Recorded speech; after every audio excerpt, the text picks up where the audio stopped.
Hello everyone, the Chart Guys have been working on an introductory technical analysis course for quite some time now, and after surveying hundreds of traders with what would be the most sought after information regarding technical analysis, we came up with this course, When to Enter and Exit. It covers over 5 hours of the basics on when to enter and exit, and we feel after watching this course it will help build a foundation of technical analysis knowledge which will eliminate a lot of the uncertainty in the world of trading stocks. So the course outline, we go over the psychology of trading, establishing a game plan, the different indicators we use to signal a bullish and bearish entry, how to recognize support and resistance levels, poor entries, where traders make mistakes, exit targets, how do you know where to sell your trade, where to place stop losses, that's very important, minimizing losses is what keeps you in the game long term, my personal preparations, how I go about getting ready for each trading day, and then piecing it all together, utilizing all the information we just learned and how to apply that in the real world for making successful, profitable trades. As a bonus, we also include a lot of information on finding entries and exits utilizing patterns, and you can find these patterns on every time frame on pretty much any stock and commodity trading, and certainly being able to recognize those patterns can give you an edge as well. So we hope you will check this out. Again, it's an introductory level course. So if you are new to technical analysis and trying to get a firm grasp on things and feeling a little bit overwhelmed, then this course is for you. I hope you check it out. Appreciate you watching.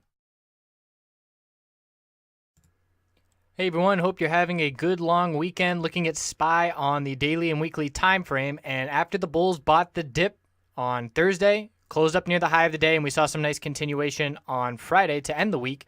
And we're still knocking on the door of the all-time high. We came 35 cents short, certainly less than 0.4%. And we know that we're just one bullish day away from a new all-time high next week. We can see this middle Bollinger Band is important. We've held it now twice last week on those pullbacks, and very clearly with those lower wicks and the closes at the high of the day after bouncing off that support, the bulls are buying the dip off that level. If we were to lose that middle Bollinger Band support, we're looking down at 224.96, the low of Thursday, and then down to this consolidation low to end 2016, down at 222.73. If we get a bull break over the all-time high of 227.75, we're looking at psychological levels 228, 228.50, 229, so on and so forth, because there is no previous price history to be looking at for resistance. And we also have this upper Bollinger Band, which did reject the price the last time we were at an all-time high. Weekly time frame is an inside candlestick compared to the previous week, so the range is constricting, and we'll look for a break of that inside candlestick this coming shortened week. We're still maintaining higher lows the past couple of weeks, and we closed up near the high, so again, bulls in full control at this point in time on both the daily and the weekly time frame. Let's check in on the shorter term time frames for SPY. We'll start with the hourly. You can see starting the week we had a bit of a lower high, lower low pattern on that pullback. But then once we hit that bottom Thursday, bouncing off the middle Bollinger Band support, the bulls had a really strong move. And we knew that they were strong on Friday because look at this 100 period 5-minute resistance. We rejected from it, dumped, bounced, and rejected from it. And then we turned it into support before the bell opened on Friday. Back tested the low of the day, bounced right above that level, and we're holding it nice and strong. So the 5-minute chart, no doubt the bulls were in control first thing. Huge move in the first 20 minutes.